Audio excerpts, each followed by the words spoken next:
Hello and welcome to the Poke Check podcast. My name is Matt. This is episode 2. Again, this is a podcast created for all those wonderful hockey collectors on Instagram. You know who you are, and hopefully you've been enjoying this so far. Really had fun having Logan on here. And by the way, this is a podcast, not a pod-ast. I got to give a shout out to my soon-to-be co-host on here for helping me with my grammar, which he shouldn't have to do as a teacher, right? So today, my co-host is going to be someone who I'm looking at has 338 followers, which seems like not even close to enough for the type of photography that he's provided for other collectors to see. He's a fellow goalie collector, so respect to that. And someone who I've looked forward to chatting with for quite a while. So without further ado, Kelvin, aka Kollektz, welcome to the Poke Check podcast. How are you, man? Hello, thanks for having me. Good. How are you doing? I'm doing really well. I'm looking at this account here and I'm thinking to myself, how long does he take to get the perfect photo? How long does it take you to get the right photo on here? Honestly, I probably take like 10, 20 pictures in a row, and then I just pick whatever the cool one is, and then I just roll in there. Honestly, not too long, but I'm glad you do enjoy the pictures. Yeah, no, yeah, definitely, man. That's the first thing that stands out, as I'll show some people here in a few. But I think one thing that always stood out to me this is before we started chatting. I think it was the summertime, right? It was like June or so. Yeah. We started messaging back and forth, Mm-hmm. and it was just apparent that you had an eye for capturing the shine. That's the title of this podcast too. Like getting the shine just right is what it's all about. I mean, is that kind of where it all started for you? Regardless of the sport, was there always something about those really shiny cards from the '90s that is just stuck with you, or you feel like that's kind of new? No, I think it definitely stuck with me. I mean, my first cards I've collected were Pokemon, of course. Pokemon Right, had very nice shiny cards dude. then. The best Yeah. Charizard and Yeah. Blastoise, all the holofoil. Yep, Yeah. I remember. Very, very, very nice card. So they started from there, and then I went to Yu-Gi-Oh! Of course, they have some very, very nice shiny cards there too. That's right. And then eventually, of course, I'll do all the sports cards, and then there's just so many, like especially in the '90s, there's so many beautiful like shiny cards. I mean, I found those out afterwards, but like I think the very first hockey set that I loved was, I believe it was 2000 McDonald's. I think that's what got me started. Ooh. I think they did the Prism, the Pacific Prism. Yeah, that's right. Because Yeah. yeah, Mike Kramer had explained to me that one of his most beloved contracts that he ever signed with another company was being able to make cards for McDonald's. And in his office, he had this like big giant framed like pre-production set. And so those are really pretty cards, man. It's almost like Upper Deck continued that trend of having really shiny cards, because like now the Tim Hortons, like Mm-hmm. they're all that holofoil on there, and so yeah, they even the base cards looked amazing back Yeah. then. So Yeah, there was a ton like I think they only a couple years where they didn't have it shiny. Like they did like the atomic styled ones. I think it was like 2002, 2003. But you're right okay, about Upper Deck carrying it on because they did a lot of shiny cards. And then Tim Hortons, I'm glad they carried on that legacy too, because it's so accessible. I don't know if it's like how like it's just only me feeling this, but like a lot of kids in Canada, like it's just so easy to access it, right? Your parents go to McDonald's or Tim Hortons, right. and then you just go pick up a pack whenever you just go buy food, and it's just like $1, a little bit more nowadays, but I mean it's cheap, and then you get these really nice cards. So I think it's a really good aspect that really got me into cards. That's cool. It's always interesting to hear like where it all started, because my Hmm. dad, he provided me with my first pack of Upper Deck 9091, and that's where it Hmm. all started, man. First Hmm. goalie cards and Hmm. John Casey's amazing setup for the North Yeah. Stars, lots of Hmm. green, and Hmm. but those McDonald's cards, yeah, they have. I'm glad that somewhat been carried on. I mean, obviously, it'd be great if they were still doing those McDonald's Upper Deck cards just for Yeah. nostalgic purposes, Yeah.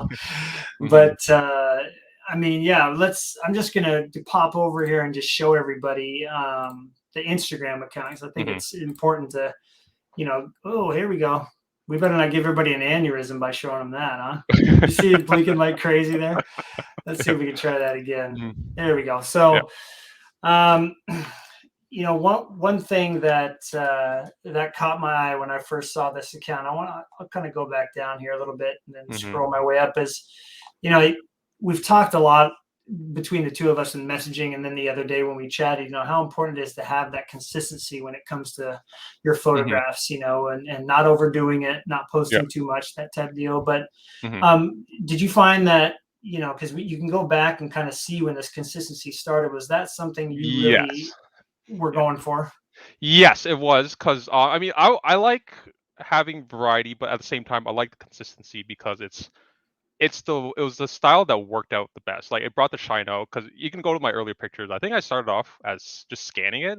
I don't have Hmm. the best scanners, so they didn't really show the card off really well. Like you couldn't see the details. It was just kind of just a picture of a card, right? Yeah, Whereas yeah, here's the transition right there. here's the Yep. transition. Yeah. So yeah, it was like white background. Like didn't work too well. And then so I tried a different angle. I tried with the light box. I shoot from above because you can Yep. open that little, yeah. So I shoot from above, and then I use the black background, and that really made the cards just pop out. That's awesome. Actually, I was having a conversation with someone. I said, I used to have a light box. I sent it to my friend Yeah. Tyler, and Hmm. I go, I bet he shoots from the top, Yeah. because I'd always try to lean it up in there, and it Hmm. just, first of all, you have to remove the front of the One Touch because it Yes. Yeah. totally reflects it back at you. Yeah. But I mean, like, this is a great example here. I mean, you've absolutely captured the shine of this card. These are Hmm. just gorgeous parallels, Hmm. but it's very consistent with the lighting too. And I think that's something I see a lot of collectors as they're starting to post on Instagram.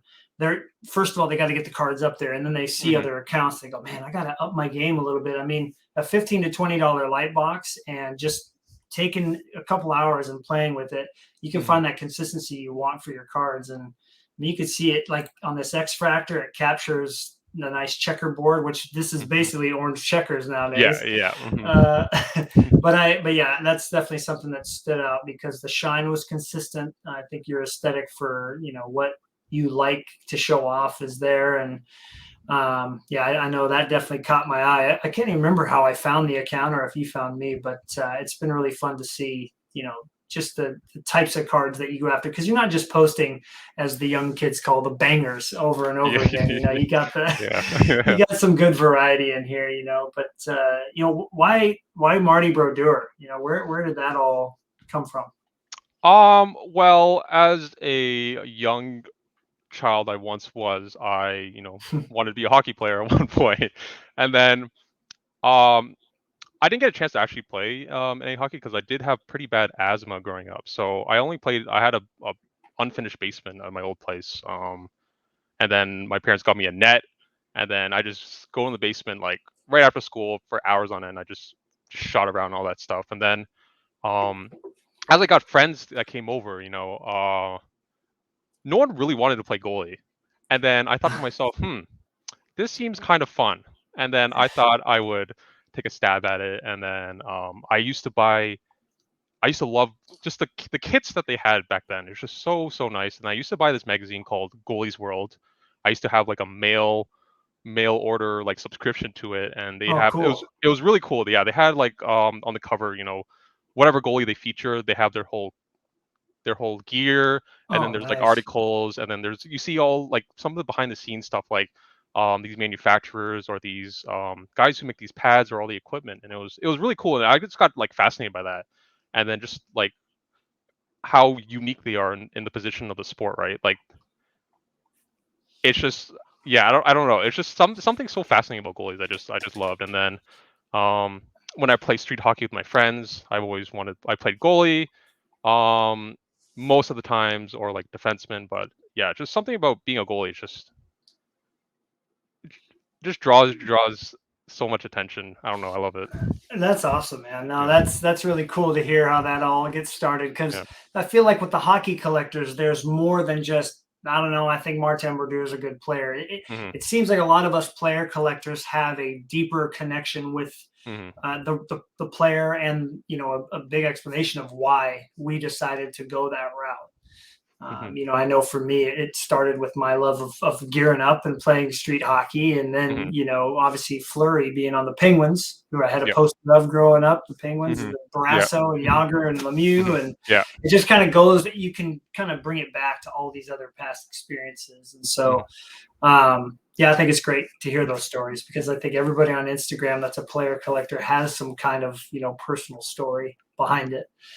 Mhm. Yeah, it's fun. Like I I'll admit I was a bit of a bandwagon kid.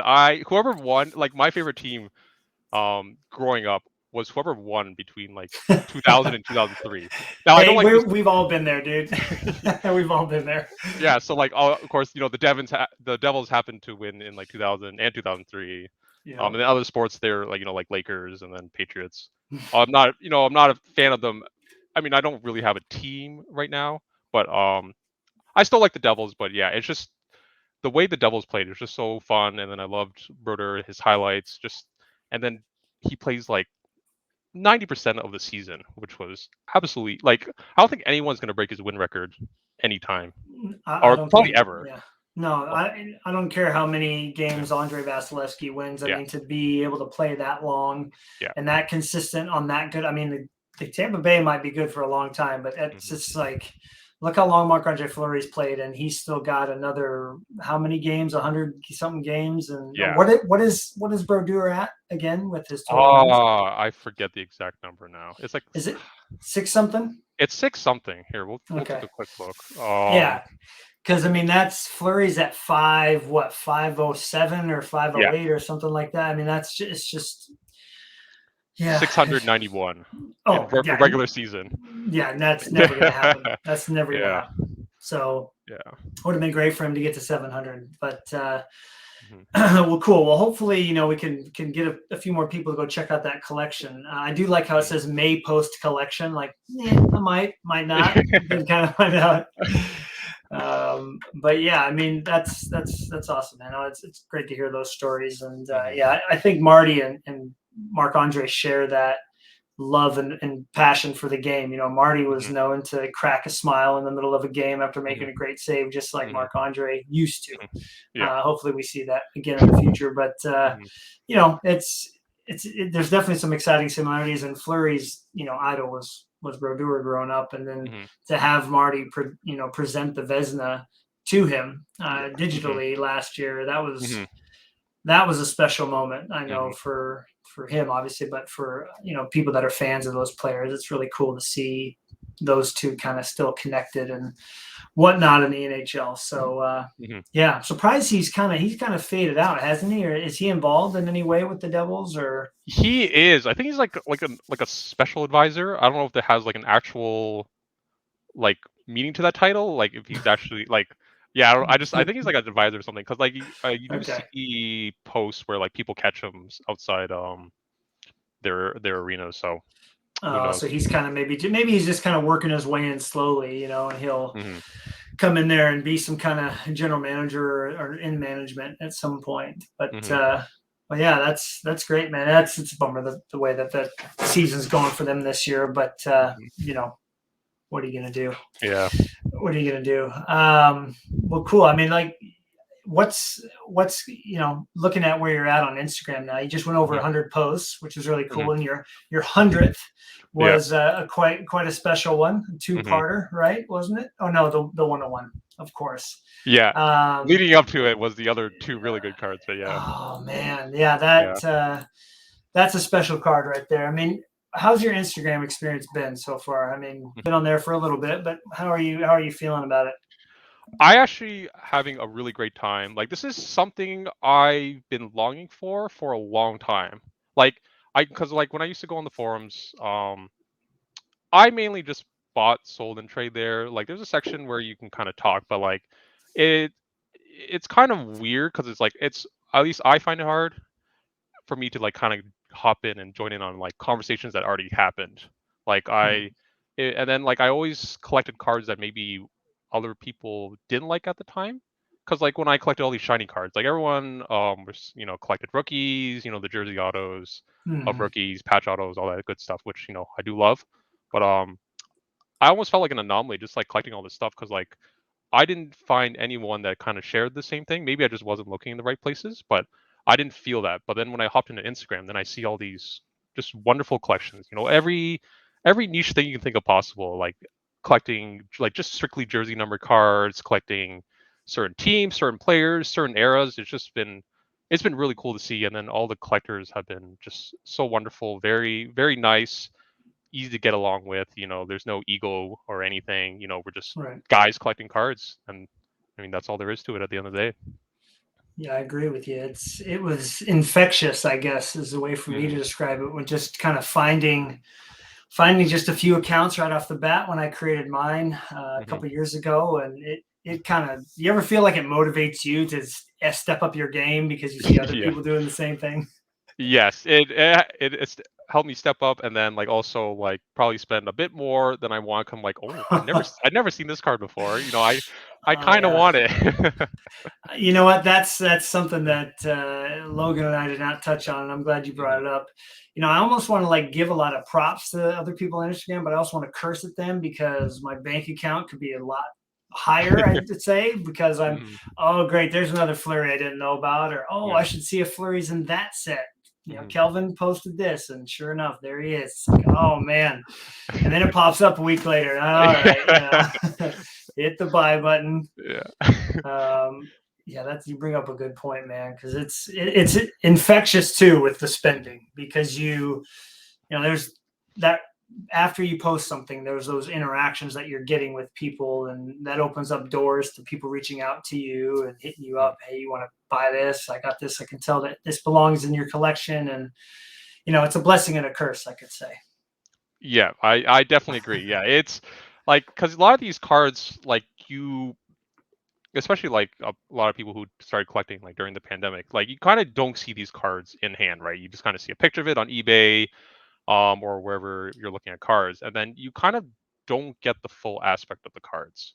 Like All right. if you just see any like a regular card, maybe they don't capture the shine much or anything like that. But then like, a lot of accounts, take their time and then get these perfect shots of these pictures. I'm like, I've never seen the card look that way before. And then I'm like, I used to think, oh, it's kind of like a whatever card. And then they post these pictures. And I'm like, oh, this is a pretty nice card. I didn't expect it because like Right. maybe you see it all the time, and then you kind of you just like brush it off. But it's really cool. You see all these wonderful cards, and then as player collectors too, like you kind of don't look outside of what your player like outside the sets that your players aren't in. Right. So there's like a lot of these really cool sets you kind of wish they're in, but Oh, uh, yes, we could have a yeah, whole yeah, episode yeah, on just yeah, what could have yeah, been, for sure. But let's not even go there. But yeah. you mentioned that, and I'm really curious about something, and I'm gonna go and Mhm, find it. Maybe you could find a card, or I can mhm, bring it up on here. mhm, What was the last card? Because I've had this happen a couple times with hockey, like you're saying, either on mhm, ComC or eBay. A mhm, card that you're like, okay, I know this is a nice card. It's rare, or I haven't seen one before. mhm. Isn't really too expensive, but when it comes in, it kind of like, it surprises you in a good way. You're like, wow, this looks way better than I thought it was going to look. Is there anything that comes off? Yes. All right. Yes, actually, because I've seen this card a lot online, but I didn't. It's a very cheap card. I didn't think much of it. Okay. Um, I'm actually not too familiar with the set. Maybe you can help me with this one. This is let's see here. So I'm gonna switch it up here. Yeah, Oh, there you go.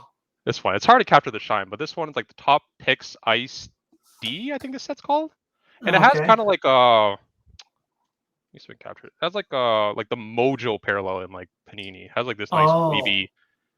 It's hard to see with the lighting, but it has like a waviness to it. So like this is what I saw, like kind of like what you're seeing right now. Like, oh, just like a regular car, maybe a little shine to it. But then I went to the right, expo and I saw this. I'm like, wow, this card is like really, really, really gorgeous. Like one of the like a I don't know what it's like an insert or anything, but really captured my right. eye, and I like that. And it's tops, correct? Yeah, it says tops picks 96, 97. Tops picks 96. Yeah. So I wonder if it's a tops chrome or just straight up tops. It doesn't say chrome on it. It's not Okay. So chromium. just, Yeah, it's just yeah, it's not a chromium card. all right, I have an example of, okay, good. I have an example here, but for that, I tops, man, and then in the mid '90s to late '90s, they were they were doing all sorts of neat things with their technology. I think all those companies were, Pinnacle was, Donruss was, Topps was, Pacific was. Yeah. I think they were all these new technologies, printing technologies were made available. And Jean Arena, when I got to speak with her, she worked for Fleer, her and her husband did, she was talking about how amazing it was when they would go to these shows and they would show all these new foils they could try. And a lot of times companies would just be like, let's do it. And yeah, I don't know if have you posted that card before on Instagram? No, I actually have not. Like, it's just kind of been sitting there, but I was gonna post it in the future at some point. Well, I mean, we got when this episode goes live on Monday, right? What is that going to be? Monday the 14th. So Valentine's Day. There we go. Perfect. Yeah, throw that one up there. That would be great to see, because I think that whole theme of cards that surprise us, I didn't find that happen in baseball that often, because so many people had already spent the time taking photos like you and I do, getting that shine perfect. But in hockey, I found myself surprised by some still, because there's just not as much detail put into the photographing of the cards, So I don't know how familiar you are with these, and I'm trying to think, has Martin Brodeur ever been in the Parkhurst sets? The ones the more recent ones they've done on, retail and EPAC? Yeah, yes, he was in 1920, I think. I did see the EPAC versions. I do see you have to combine like 100 base cards to make a certain parallel, or something more. Yeah, I think something like that to get the silver, and then if you combine a bunch of silvers, you get this. And I was not prepared for this card to look like this at all. I mean, this has like a pattern to it. If you see it, there's little dimples all the way around. Yeah, and it's kind of refractory too. Like there's also some shine to it. It really, you can see that picture there. That's with the sunlight hitting it. Wow. Yeah, really nice. Really surprised me. Like if you look on ComC at these gold parallels, there's actually, this card is up there right now. Somebody put a copy of it up there. It doesn't look a quarter of that good. And so that was really a fun experience. It kind of like, I'm doing an opening on camera, and I'm just like, wow, this is way better than I thought it was going to look. So I definitely recommend, if you have a player that's in Parkhurst over the last 3 years that has a gold parallel, to spend the $20 and grab it, because it's more than worth it. I mean, I've seen 2 of these of Fleury, and I've seen 3 of the other ones. So I mean, the print run cannot be that high. So yeah, I would say that was the one card I just thought to myself, like, dude, this is way better than I thought. And people are sleeping on these big time. Yeah, it's crazy. Yeah, because I seen it. Yeah, I saw it at ComC. Like I've seen there's like the lowest one, I think, is like out of 5. Like I don't know how many, like probably hundreds of base cards you need to combine. So right, I gotta take a look at that, because that was really, really nice. Here I am, blessing and a curse, making you spend more money. But yeah, that was definitely the first one that stood out to me. Just when I was starting to learn more about how EPAC worked and all that. Logan explained like the bare minimum to really kind of understand how it works, but he kind of dipped the toes in, per se. But there's a lot to like uncover with EPAC, and I'm glad that I have kind of been able to stay away from that, because it is a money dump for sure. Yeah, I'm happy that Brodeur is not in a lot of stuff as of recent, because if he was in Metal of the Universe, oof, that'd be a scary place for me to go to. Yeah, I'm hoping that they get some legends into next year's. I think there was a lot of people kind of clamoring for the heavy hitters, the Gretzkys, the Brodeurs, the Yzermans, those guys to make their way into there, and hopefully they do that. That's funny, because you and I, some of our first conversations were about checklists, and I was kind of pumped about O-Pee-Chee Platinum. Funny that it came out 2 months ago, November, yeah. So about 2.5 months ago, and I was like, man, I can't wait for this cosmic parallel. Brodeur is going to look awesome. Yeah. Here I am thinking that the legends are going to be in there, and they weren't. But we've had some fun discussions about the checklists and things like that. And you told me recently, I mean, you still get excited when that new stuff comes out, right? I do. Like it's always fun just seeing new cards. Like it's even though Brodeur might not be in it, I still I still enjoy hockey cards. Like I still love seeing new sets, seeing what they come out with, and although I mean, if they do come out with stuff, but I'm not but saying anything about that. No. yeah, They'll get yeah, back to it. I yeah, was reminded by Yiga's sports cards. yeah, Yiga's sports cards, I always say it. mm-hmm, How do you?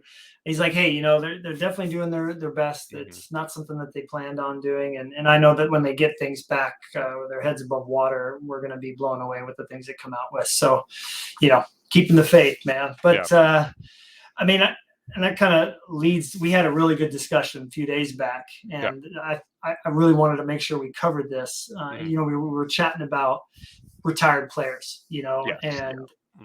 one of the bigger fears that not fears, but maybe fears that some people have is when Mm-hmm. their player retires, Mm-hmm. now what? Is my player going to be and stuff? And so through your prior experience, Brodeur and winningest goaltender of all time, 2-time Mm-hmm. Stanley Cup winner. How many Vezinas has he won? I don't remember. It's just Is it like 3 or 4? three. I want to say 3 or 4, maybe more. Okay. So, Yeah, he's the most decorated goalie that's ever played the game, yeah.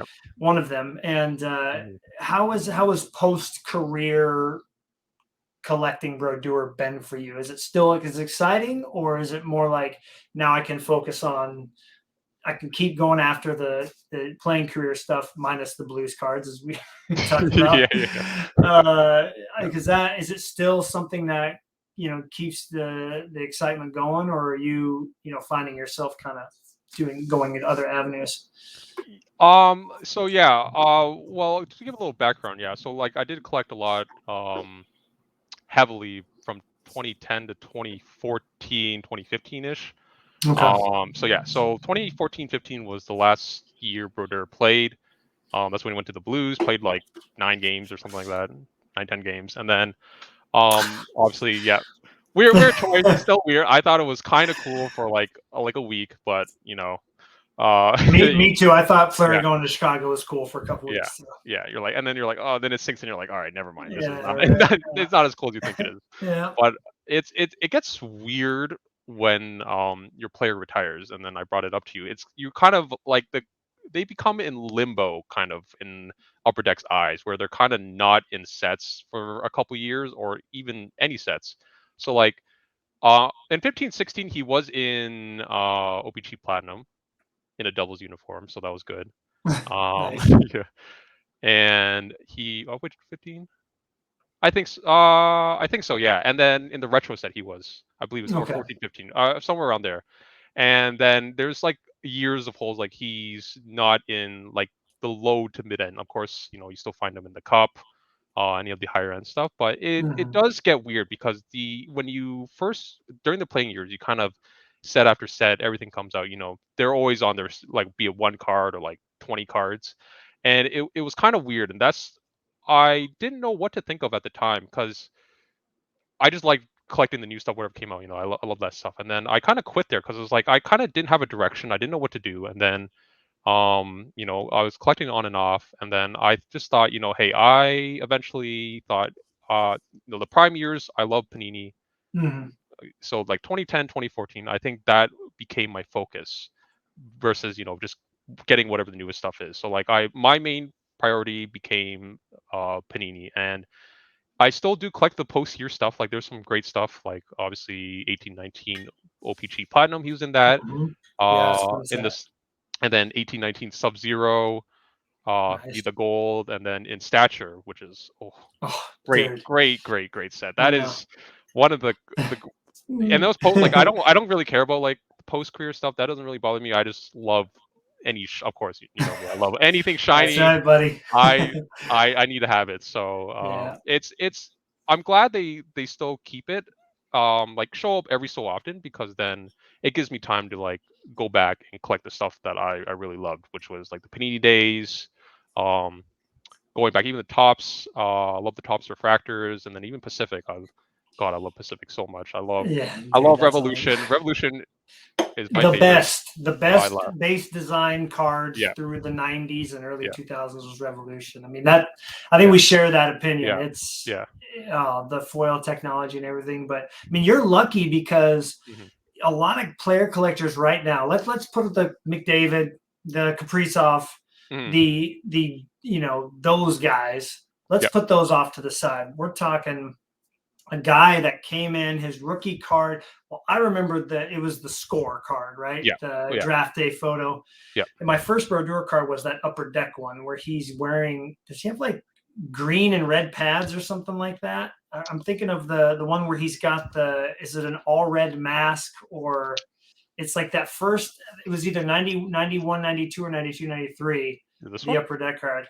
Yep, that one Yeah. right there. So the green shorts, that was it. It was the Yeah. green shorts. The green shorts. Yeah, those are green shorts. Oh man. Yeah. But you start there, you get all those cards through the 90s. You get all the refractors from Tops. Yeah. You get all those inserts. You hit all those Yeah. specific parallels Mhm. and inserts. Yeah. I mean, you got it all. And then you get early 2000s all the way to 2010. So they're starting to more jerseys, more autos, Mhm. you know. And then by 2010, then you're getting into some crazy patch autos. I mean, the Cup has gone for about 4 years by then. I mean, you have got, out of any goalie collector, maybe other than Patrick Waugh, you've got the biggest like chunk of Yeah. cards to go for. Yeah. So, Mhm. I mean, do you ever find yourself being like, man, like I'm overwhelmed with how much is out there? Or did you make a decision early on, like, hey, I need the shiny cards, obviously got to have those. Yeah. We've covered that. But Mhm. like, have you been able to draw some lines in the sand? Like, all right, they're going to have to wait type deal. Yes, I did say. I mean, when I first started collecting as a kid, my goal obviously was something really dumb. You know, like I want to collect every Brodeur card that ever exists. And then, as I get older, I'm like, I don't think even if you combine all the Brodeur collectors, I don't think we can get 100% of the checklist. It's just not possible. And then, over time, I did narrow down what I wanted. Like when I first got back into collecting, I was like, oh, anything Brodeur, I'll have. And then all these cards, I'm like, oh, I mean, they're nice, but like they don't really, I don't really feel anything towards them. And then, my affinity obviously is the shininess. And then that's when I like a set, like kind of like a want list or a checklist where I want anything shiny, numbered cards, or any like low, hard to get serial number cards. That's what became my focus at that point. Like I do like jersey cards, I do like autos, like I do have a couple, but it's just something about the shiny cards. I just feel they just feel so nice. It's that nostalgia, man, because it just Yeah. screams 90s. You can't have shiny sports, and also the Pokemon collector in you has to be attracted to that side of of cards. Because like I'm with you. I see Pokemon cards now that my students bring in. Like, dang, those look awesome. Like all the rainbow colors and everything. Like I am attracted to that. And you take it back from there, being a fan of those growing up. I mean, it's easy to see where the shine factor comes in. And I mean, any collector is going to love shiny cards, but there's definitely an affinity that some of us have for them over, I'm with you, stature. If they're ever able to get that set out to us, I'm going to be so stoked. I don't care if it's a year late. Like, it's just such a gorgeous design with that gold foil on top. And, I hopefully they get it out, because I missed out on like being a flurry collector when those were coming out. Because as you know, all the breakers get their cards and they throw them up on eBay, and that's your chance to get those out of 15s, out of 30s, those little tough ones. So wonderful set, and really exciting that they added some of the legends like Gretzky, Brodeur, Lindros was in there, Messier, like all those guys, and Patrick Waugh, of course. So that will have to be we'll have to do a live reveal if that checklist comes out. I'm like, all right, Kelvin, get on. We got to do a quick episode, man. Well, cool. I mean, you brought this up earlier too, and I'm excited to talk about this. All of us as collectors hit like, how would you say this? Like, we don't hit a wall, but we kind of hit like a point where we're kind of stagnant. Nothing's really popped up. We haven't really been able to post much. It's like, okay, what do I do? We both have like little side PCs that we put stuff in, like, oh, this will be a fun card. It's $3. Grab this, and you find yourself still kind of like adding to those things from time to time, adding to little side PCs, or are we talking other sports or? Yeah, I mean, when I first, because after I came back, when I quit for like the 20th time. I came back like Like a smoker or something. yeah, yeah. I'm always coming back, and then I came back. I think beginning of 2020, maybe somewhere around there. Okay. Um, but from then on, I wanted to, yeah, I just kept picking up Brodeur mainly. Probably like 90% of the stuff. Okay. Um, but then yeah, I did get to a point where I there's some months, or some weeks you kind of like lack the stuff on the eBay or like wherever you look at, and Right. you kind of look into other cards or other sports, and then for me, I looked at baseball.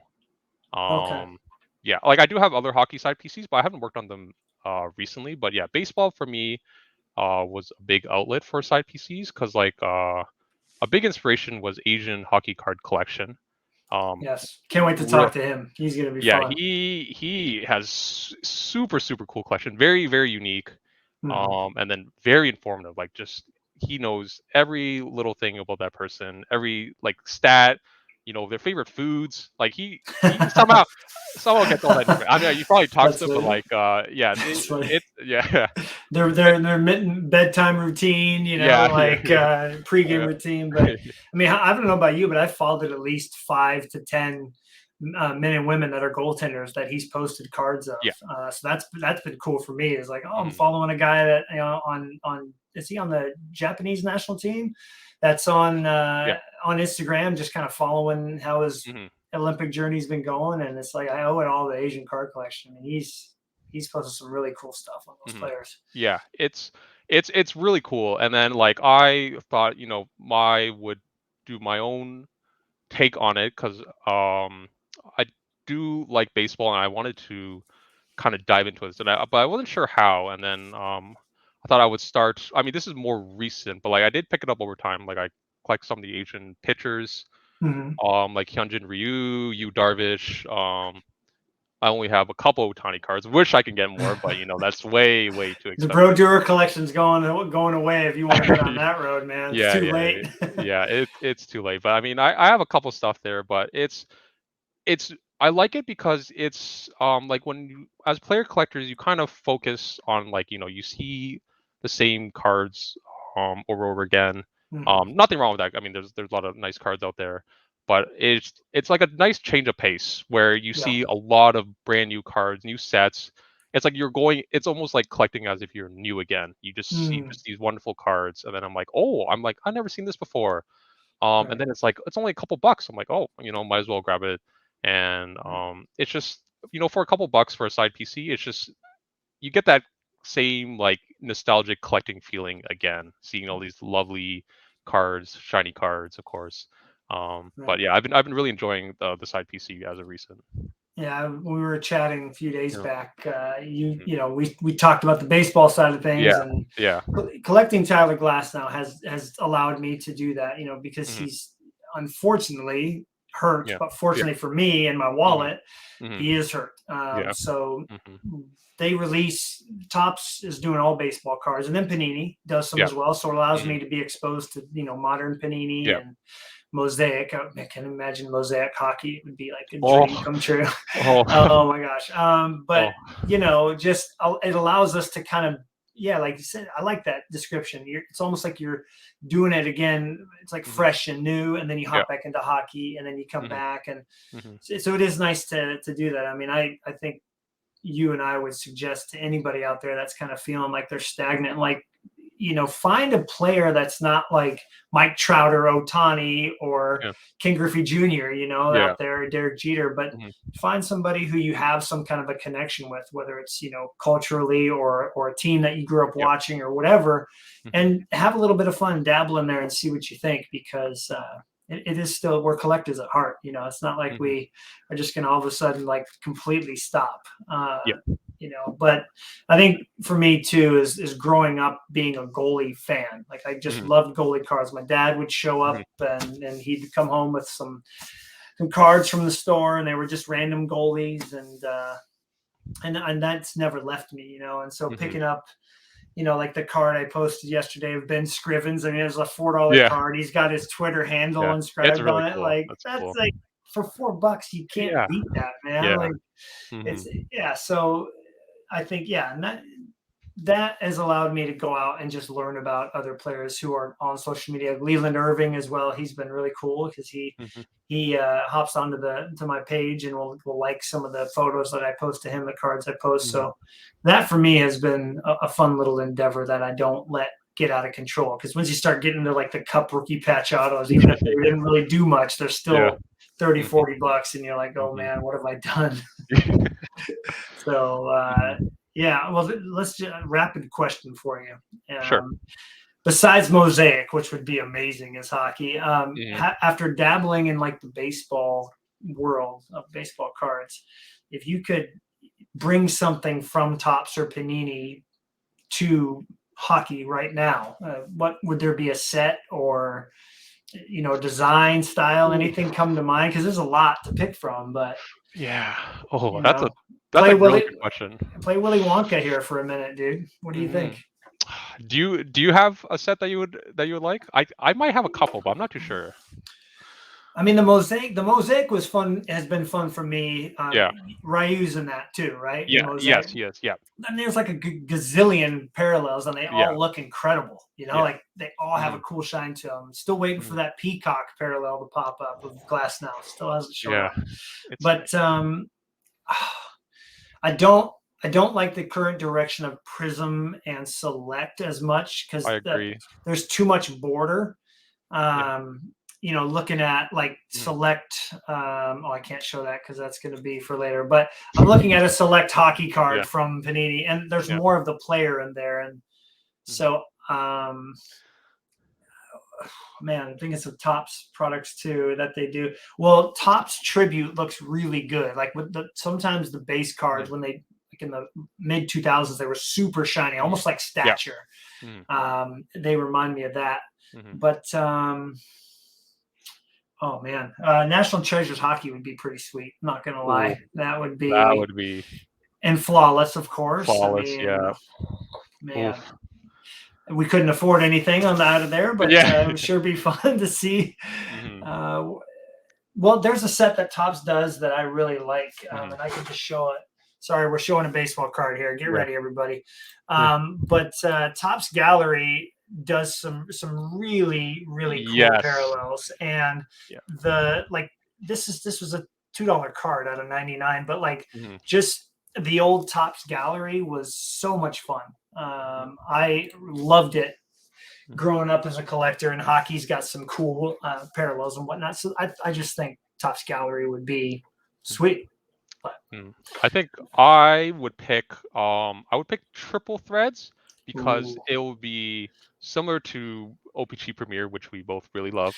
That says so much. Yeah, it's so nice. And then I would pick maybe Bowman's Best. I do like the inserts that come out of Bowman's Best. I think there's really nice stuff that comes out of it. And then obviously the parallels.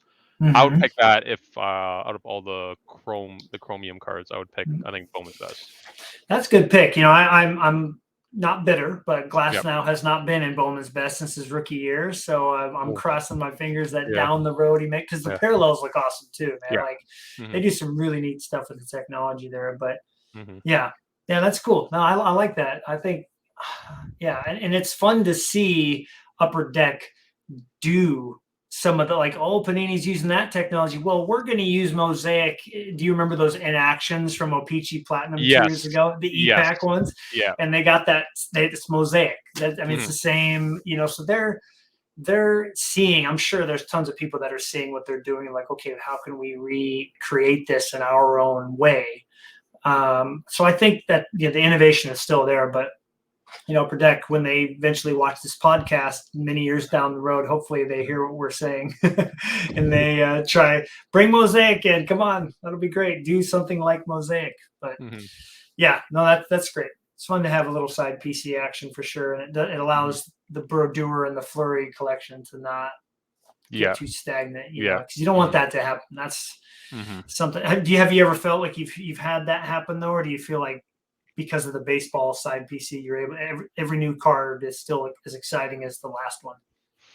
I think before maybe I felt that, like, it's kind of, it's just like, yeah, it was just a card that came in like, oh, cool, and then I would just throw in the box. I think I used to feel that way, and then eventually, yeah, collecting. I think, yeah, collecting side PCs, or like, I mean, just getting like big, even like big cards on my want list. I think that kind of, I guess, reignited like, because like for these like my big cards are like Prism and Select from hockey, and it's been, now it's going on, going to be 8 years, 8 9 years since then, right? So, Yeah. and I've been looking for these cards for a long, long, long, long time, and then it kind of, yeah, it kind of hurts just not getting these cards for a long, long, long time, and then I'm like, oh, and then you kind of maybe lose a little passion because there's kind of like that hole that I wanted in my want list, but then, um, obviously filling that hole was great. I did that recently.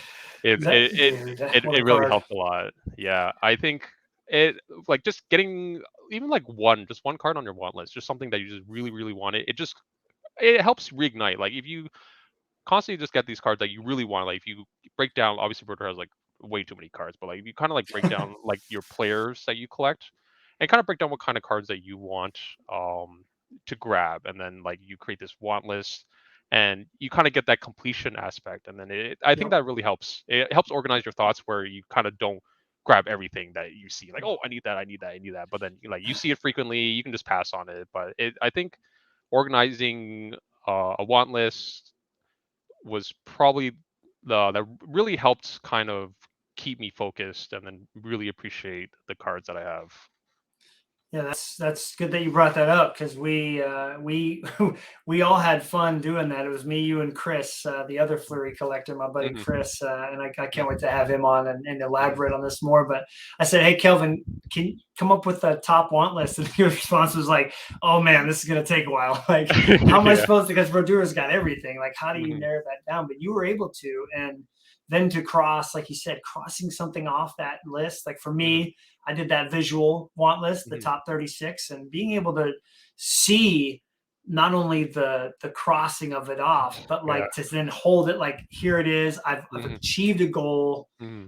It's moving in the right direction. Hmm. And you're right. It just gives you a positive feeling Yeah. with your journey as a collector, Hmm. because yeah, nobody's gonna. I want every Flurry card. I want every Yeah. Brodeur card. Like, okay, Hmm. like Yeah. like pump your brakes, yo. Yeah. Like, Hmm. that you're setting yourself up for failure that way. Yeah. And Hmm. we've all been there as collectors, because Hmm. we have always have high expectations, but when you set the bar reasonably, I Hmm. think you can then get more excited. Like, oh my gosh, I can't believe I own this card. Like, I tracked it down. Like, one that I'm going to show off when we're doing our recent pickups is one that I put a want list up in a group. This random dude hits me up, says, hey, I actually have this card, and pulled off a trade for it. Like, it's amazing how much more exciting it is when you've achieved that goal, as opposed to, oh, hey, look, I got another Flurry card. So yeah, glad that you brought that up, man. It's very important for a lot of collectors to somehow stay organized, not just with how the collection looks, but in your goals of like, what are you going to achieve this year? So yeah, oh yeah, that's huge for Hmm. sure. Yeah. Let's see, I'm staring at some cards right now, and I'm Hmm. like, want this card, want this card, want this card, want this card. Yeah. We Before we started the show, we thought we, and you even mentioned like showing off the cards is one of your favorite things in Yeah. episode one. Yeah. Hmm. Not the misspelling of podcasts. Hmm. That's probably a low light that we're going to completely move on from, but Yeah. the highlight was definitely showing off the cards. And Hmm. Logan, when you watch this, really enjoyed that, man. Thanks for hopping on again. But why don't we, we're about halfway there. Hmm. Let's get to showing off some cards. And again, Sure. I think on Instagram we're telling the stories of these cards, but we can go even further with that when you're on Hmm. camera, you're showing a card, you're talking about it. And I have 5 cards that Kelvin, aka Kollektz, will love because of a very specific reason. I mean, when I see these cards, I think he probably, if he could have all these, he probably does. And you have 3, or no, I think you have 2 of these 5, if not Hmm. 3. I'm not sure on the third one. So Hmm. I'm excited to show these to you. But you got Sure. some of your favorites out too, right? And I'm sure they have some great stories behind them. So would love Yeah. to see some. All right, so we are going to start with Broder. Yeah, man, go for it. Sure. All right. Let me grab a few here. And I got to Ooh. give Kelvin some props. He's actually got a little display going here. We Oh yeah. we Well, are big supporters of that. yeah. Don't want to give away too much, but I think I will pick. Jeez. All right, I will grab this. All right, because these I think. Okay, so in no particular order, I'll start off with this one. Spoke about Flawless. Oh, you're going for the dagger in the back on me here. Oh, I Man. forgot. Like, I forgot I'm about just kidding. it. It's all good. Yeah, so this one is actually a small subset in 1314 National Treasures. And they inserted these, so they're out of 5, unlike the regular Flawless and other sports. I think they're out of 10. And Okay. there is a 1-on-1 version of it. I think the diamond is just a little bigger on it, but I really love Flawless. Oh, perfect. There's a picture there, and Yeah. it's cool how they incorporate. Like they only did it a few times. They do have Immaculate for hockey. They have I don't know for what players, but there's an Immaculate Brodeur card out there. Is there? Wow, I did not Yes. know that. Yes, there was one up for a long time on eBay, but it was like a one color patch, so I wasn't digging it. Mm, But yeah, I really love these crossover sets. So this one, I remember seeing. I don't remember what player. I remember seeing it years ago. I'm like, I gotta have this. And then for the first time I've ever seen it was I think this past summer. Yeah. I was like, I'll make a strong bid, and then I put a bid in, got outbid by like more than double. I'm like, oh my god, I probably never gonna own this card ever. And then I was kind of sad for a while, and then 1 week passed by, and this card showed up. I'm like, and then for like a fraction of the price. really? But it was a fraction of the price, but a little higher than what my highest bid was. I don't remember the numbers Okay. All right right. now, but I just remember it was a little bit higher. I'm like, oh, this is tough. So it was a bit too high for me the first time. Like I'll let it pass, and hopefully I don't regret it. So it did pass, and then he relisted again at a slightly lower price. I'm like, okay, this is just like maybe $50 above. I'll just go for it. So Right. so yeah, I was very happy about that one. You know, I have to admit that Yeah, if the Flurry was listed in the summertime, which it was, maybe somebody was doing a set, I think so. and Yeah. and I'm embarrassed to admit this. And you have to sometimes you have to learn lessons the hard way. We all Mm-hmm. know this. I looked at that card because I had committed to Flurry, but I hadn't sold any A rods yet, which is how Mm-hmm. I funded my purchase. This is kind of a gimmick card. That's not even a real diamond, is it?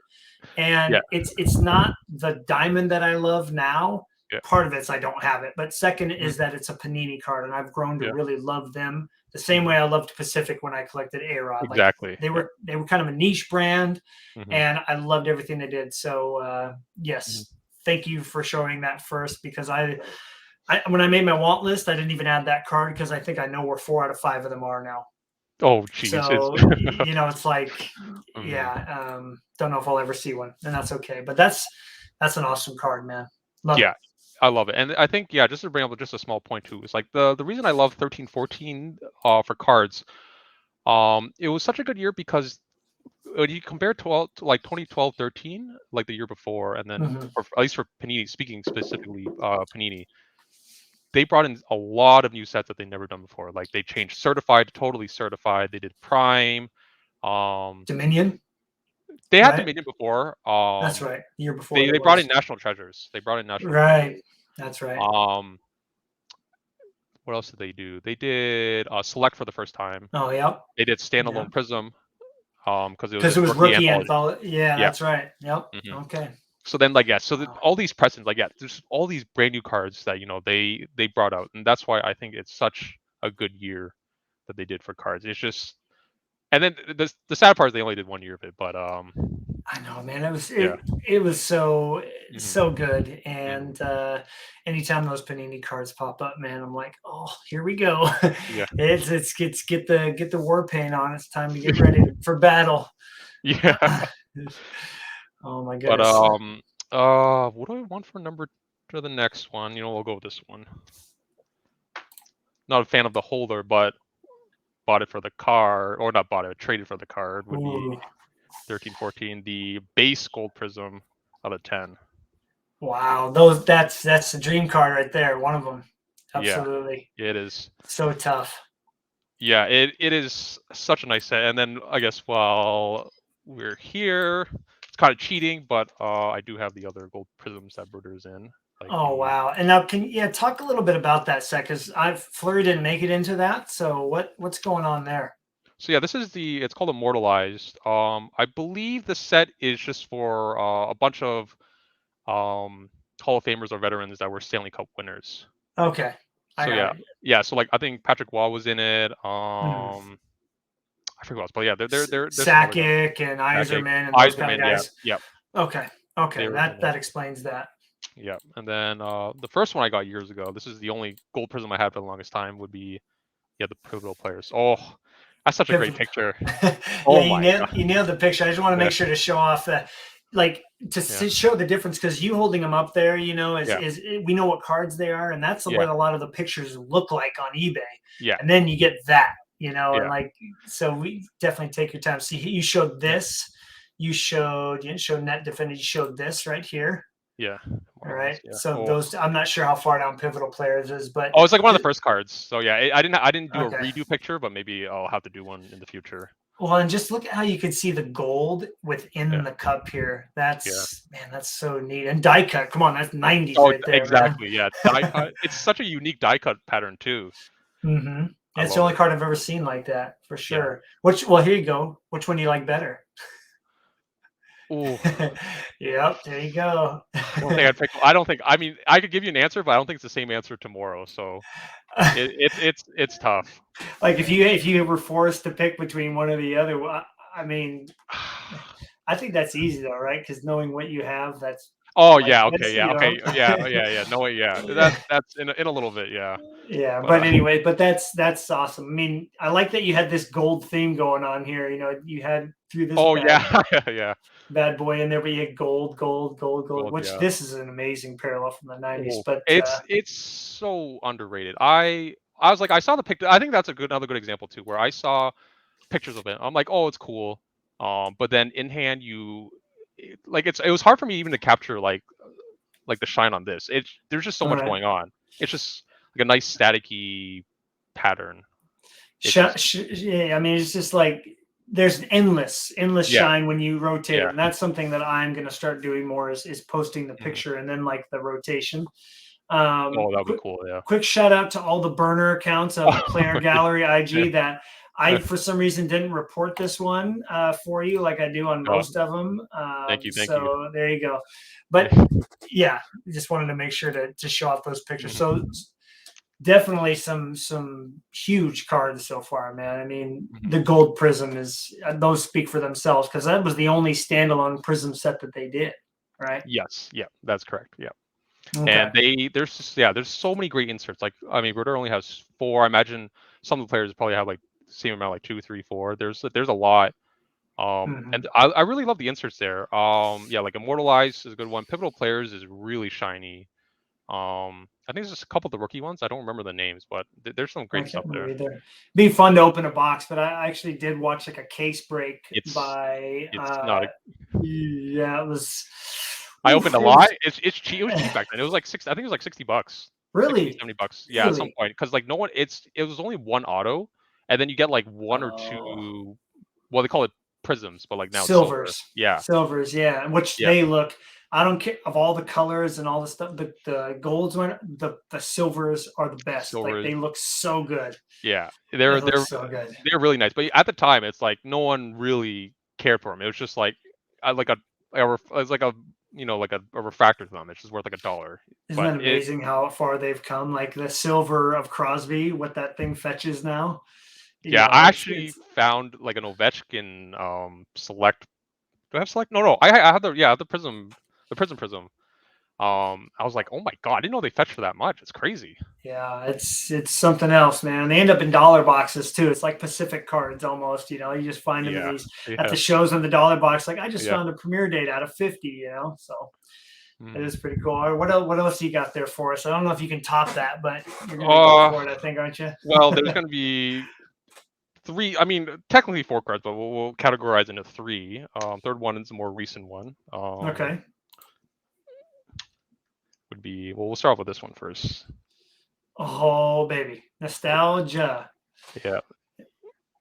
And for the, I forgot to mention, Kelvin, for the when these are just audio only, can you say which ones you're holding up there? Yeah, sure, no problem. So the ones I'm holding up are the 12-13 Clear Retro Essential Credentials Future and Now. I'm going to grab the pictures of those for the video watchers here. You just recently posted these too, and oh man. Yes. Yeah, shout out to Super Cool Cardboard. He funded a lot of these cards. I had to give up quite a few stuff that hurts, but you know. You like these more. We talked about that a few days ago. It's like, yeah, definitely. I mean, now that you've exercised that muscle, here's the other card here. It almost seems like it would be easier, right? That's something I asked you. Like, do you feel like it'd be easier in the future to trade up? And that's something that I finally did. And it still was just like, thank goodness I'm getting, I don't want to give it away, but I'm getting a card that's like, no way that I found this. But it was still hard to give up something I didn't have dupes of. It really was. I mean, how was it for you, even though you got 2 cards that are continuing to rise in the status of hockey? How was that? It was interesting. Yeah, once again, shout out to Super Cool Cardboard.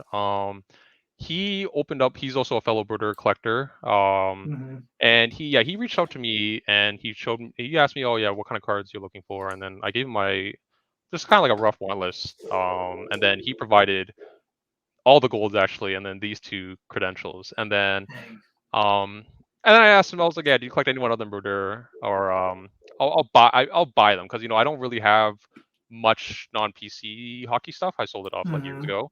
So then he's like, oh yeah, I'm mainly looking for Broder. I'm like, oh, this is he's like, you got any Broder autos? And then I showed him a couple of them I have, and then he's like, oh, I'll trade for these. And I'm like, and then and cash, of course. And then I'm like, oh, this is tough, like, because I don't have too many Broder autos, and he basically wiped out for both the trades. He wiped out all my Broder autos. I think I only have like 2 left. Well, there's an abundance of those out there, so it's not like you're going to have a tough time finding them in the future. He will continue signing cards too. So he will, I think you're okay there. Yeah, that's a good mindset. That I went in with too. So it's like, oh, I'll probably see. I mean, maybe not the exact one. Like the one I had to give up was that booklet. Right. From rip the booklet, but these now that you have them in hand, do you find yourself looking at the essential credentials more than you did the booklet? Yes. Okay. I mean, I only had the booklet for a short time. Like that's so it's hard to compare, but like, yeah, I just got it in. I showed it off to him, and then maybe a mistake on my part, because I wanted to keep it, but I showed it off to him, and then he's like, he surprised. I mean, he's a really big Broder autograph guy. He has multiples of the ones I want. Like there's the chirography, like the 0708 chirography from the cup, nice. And then he's inscribed the 552 wins to break the record. Wow. Yeah, I'm looking. Awesome. I mean, I passed on it like years ago. I still regret it, and he says he had a couple copies, but maybe I'll trade for that in the future. Well, yep. It's nice to know where they're at. That's what I say about Kendall. Shout out to Kendall. Everybody knows he's the Fleury guy. It's cool to know that I know where all those 101s are, because I agree. Yeah. I mean, maybe he will keep them forever and pass them down to his family or whatever. But at the meantime, you get to see them and you know where they're at, and it's cool. But that's awesome that you're able to trade for those, man, because these essential credentials, as I was saying, from collecting 90s baseball, they have a following stronger than any other insert that I've seen, maybe besides PMGs. PMGs are like the 1, and then the 1A is essential credentials. And so even though those are more modern than the ones from the 90s, you will not find those again for A, cheaper, or B, probably even see them for sale again. And if they are, we're talking probably double what you were willing to pay at the time. So it was a smart move to get them then. Now those are off the list, Yeah, that was great checking off the list, because that completes Fleer retro. Oh, except for I'm only missing the Legacy Collection Masterpiece 1-on-1. Oh well, I mean, I don't think I'm ever gonna come play on, that. man. Like, I don't think. so Yeah. am I. Yeah. So you can call it. It's Uh, completed. It's completed for the time being. But I no, mean, that yeah. they need to. I would, let me rephrase that. I would love to see the Flair Legacies and the Sensor Credentials make a comeback down the road. You know, with Jean and Yeah. her husband back at Upper Deck, I would Mhm. love to see them get worked in. And we had a fun conversation about, like, how are they going to do that? Do they do a standalone Flair showcase and Mhm. then work those in as inserts, like kind of like, or do they do Yeah. standalone releases? What's the plan? They've got to get those, just like they did with PMGs, which have been a huge hit. Mhm. You got to get legacies back. You got to get Essential Credentials back. I mean, Mhm. it's perfect. Needs to happen. Yeah. It's because they had it in showcase for a long time. They had all of it there. They had well, not the Legacy Collection. They had the Blue Ice, I think. Yeah, they had the Blue Ice. Right. They had the That's PMGs right. in there, and then the What else Jambalayas, I was think, in were there? there too, right? Yeah, Oh yes, yeah, yes, yes, yeah. and And then that's awesome. before then, the only precedent was Fleer Ultra had the credentials. It was 08, Mm-hmm. 09, and then I think 09, 010 had them, or they had the Jambalayas. I forget the order. It was Right. something like that. Yeah, that's right. That's right. Well, and they've just kind of mixed and matched them, you know. But Yeah. I would love to see them come back. Hmm.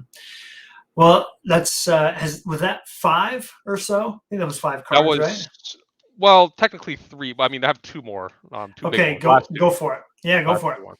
Okay. Well, speaking of PMGs, it. Yeah. can't Oh go man. without that. Dude, and you're lucky enough too to have the full run. That's I awesome. do. Here, I will quickly show them off here. And I'm so happy I picked them up early because the blue I saw went recently. I picked it up for like at the time it was like 30, $40 maybe. It sold Hmm. for like 300 Canadian a couple days Oh ago. my goodness gracious. Yeah. So and then the red. Oh, I think Oh, I love the green, color but it match, might be baby. the color match. Color Just match. It's yeah. hard to beat that. It's hard to beat that in hockey when you get that cool color match. Because Fleury, he Yeah. has the Winter Classic dark blue on, and so the blue Oh on yes. blue is just like Yeah. perfect. Ooh, very very nice. But yeah, I remember I saw this PMG green years ago around the time it released, and I forget how much it went for. It went for I think like $200 maybe at the time. It was like really I think the initial craze people wanted the PMGs, but then like after a while it's kind of slowly died down and everyone forgot Hmm. about it. And then I haven't seen one since then. But I mean also I did quit and I was on and off, but I found it earlier this year. I think it was like February or March, and I saw it listed and it was I forget, it was like 350, and then it was like a best offer. I All messaged the right. guy. He was from Quebec. Didn't know English, so he had to speak through a translator. I think he was just translating my stuff. I tried to translate once, but I think it didn't translate well, so I think he just Okay. translated my stuff. But he was asking price. Um, I forget what it was. He's like, "Oh, I'm just looking for like 375, I think at the time." And then I thought it was gonna be really contested. I'm like, "Ooh, I'm gonna give him a little more." I think I offered him 425 plus shipping for it, and then he was like, "Oh, I'll take it." And then I was a little nervous. I'm like, "Oh, this is like the card I wanted for a very very long time." At the time, it was Right. like almost a decade, and then I was so nervous. I was just sitting at home waiting for it, and I'm like, "Oh, please come in." I opened the box. I'm like, "Oh, a little rough shape. I mean, that just with PMGs, just it's hard for They them to are. be like pristine." But Yep. um, God, I was so happy to finally that check mark is I think one of my best check marks off that checklist. That's awesome. It it was just so thrilling to complete because I think that's like the first actual rainbow I completed. So I'm just super happy about that one. But there is a number one card, so Well, and I um, just want to tell yeah. everybody that my guy Kelvin found a green at a card show, and I was Oh not in yeah, a position to pony up for it, yeah, and I'm gonna tear up right now yeah, because I had an offer, which I at the time was about the same offer as the Brodeur. It was yeah, pretty yeah, darn close, yeah, and the guy said no, and he came back, and it was gone. So, yeah. um, shout out to whoever owns that card now. I hope you love it. I had a chance to get it too when I got back into collecting hockey long ago. It was like $90 on eBay when COVID first hit, and I'm gonna shed a tear out of the other eye for that. But but just it'll pop amazing. out. It'll pop out one day. Eventually. But the story behind that, when you told me that the other day, I'm like, oh, he's got to tell that on the podcast, because we can all remember being nervous about a card coming in the mail, and that's got to be numero uno for you, I would say. Yeah. Well, this one's kind of like 1A, 1B for this next one. Let's see the finale. Let's see the grand finale for the Brodeur. It is the Black Finite 1/1 of the gold earlier. Now, camera's not that great. Hopefully Matt can pull up the picture, but Matt has a picture ready. Oh, perfect. But I mean, it's still like just hearing you say that is just, oh, look at that thing. Yeah, this was, I mean, it started off with I picked up the Select Fire on Ice Black 1/1 on Sports Card Forum, and at the time it was like $100, I think I got it for. Great, it was great. At the time I was like, I don't know, but then I got it for like $100. And then I'm like, oh, it would be really cool to collect all the Black Finites. What a silly thought that was, that I still hold on to this day. I do want. You've done pretty good. I mean, you've got 3 of them now, right? Two of 8. Okay. Of the 1/1s. Okay. 2 of 8s, and then for the golds, I'm 6 of 8, so I'm close. You're doing well. So this was actually I actually knew this collector. That certified 1/1 I got from him as well, and that was actually the first purchase. So I did have it for a while. His name's Greg. I actually made the deal through Sports Card Forum because it was like I was having like deja vu because I was seeing his Brodeur cards. He had some really, really nice ones, and I saw that shield. I'm like, I've seen that before. And then I messaged him. I was like, did you used to be on Sports Card Forum? Because I recognize the shield or like some of his cards. Like, yeah, I was. And then we chatted it up, and then I spoke to him there, and then we made the deal for that certified 1/1. And then he listed this like I think like a month or so later. And then I'm like, Greg, you gotta go on the forums. We need to talk. I gotta have it. This is a must have. And then our prices were a little off, and then he was like, I gave him offers like, you know what, let's see how it goes, see if there's any other offers out there. If not, we'll go with your price. I'm like, you were the man. And then thankfully no one had including like the eBay fees and whatnot, I think maybe close, or he said like to some of the offers, but he's like, he'll go with me because he'll go to a good home. And then boy, I was thrilled for this. I thought I would never see this. My dumb dream of owning all the 1/1s. Hey, don't say that, dude, because I think realistically we both know that maybe that'll never happen. Probably never going to happen. But when they do, now that even with what you do have, that's like you've reached a pretty good peak when it comes to collecting. When you can, because I still don't own a true 1/1. That's like the ultimate goal, and I think my best chance is modern releases. Whether it's O-Pee-Chee Platinum or whatever. I mean, down the road, some kind of 1/1. But that's to have that card, and how much you love that set. And I love the diamonds on there too, because it's a different pattern than the golds. Man, I miss Panini hockey, but let's not get into that too much. So I'm going to go through these a little bit quicker because I do want to make sure we have time to kind of talk about. I'd like to end it with a couple things. Recent pickup, and throw a couple rapid fires at you. Those are fun, some off the cuff. But I represented my 5 cards that I knew Kelvin was going to like, and so we'll go. I'm going to switch these around. We'll just again kind of quick through these, but oh, look at that. What's that doing there?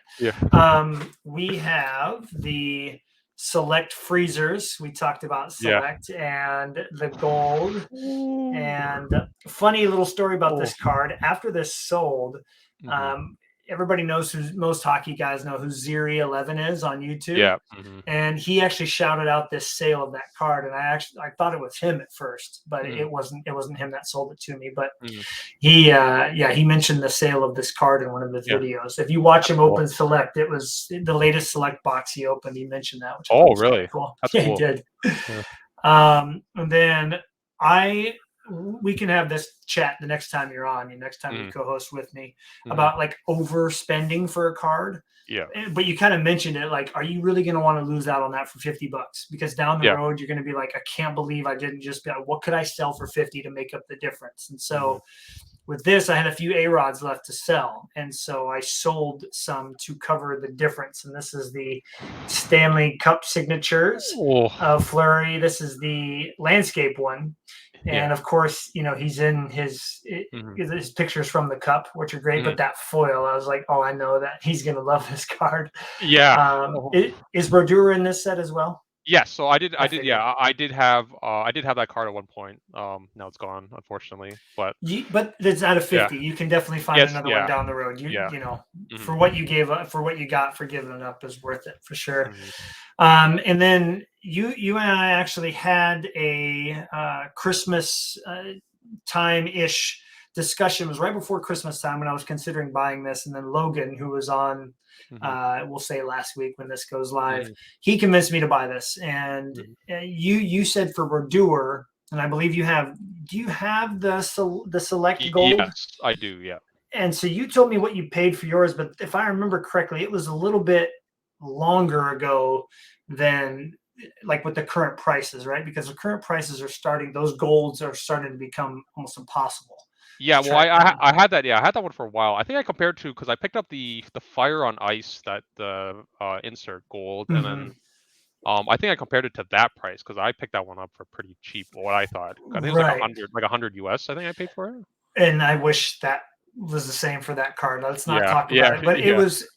I kind of looked at it like you're paying the extra for a card for the big players. The golds are like getting up into like $800,000-$900,000 range. For the Crosby, the Ovechkins. This guy's going to be a surefire Hall of Famer first. But if I don't get this now, shout out to my buddy Rodney, who's a big Griffey collector. He goes, Matt, you will have to pay more for it later. It's not like Fleury's prices are going down. So I grabbed it, and I'm very happy that I decided to do that because they look incredible, and that whole rainbow does. Yeah, it's really, really nice. I think I like the Select base more, but because it has more gold.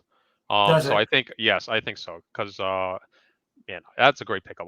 That is a Kelvin approved shiny card pickup.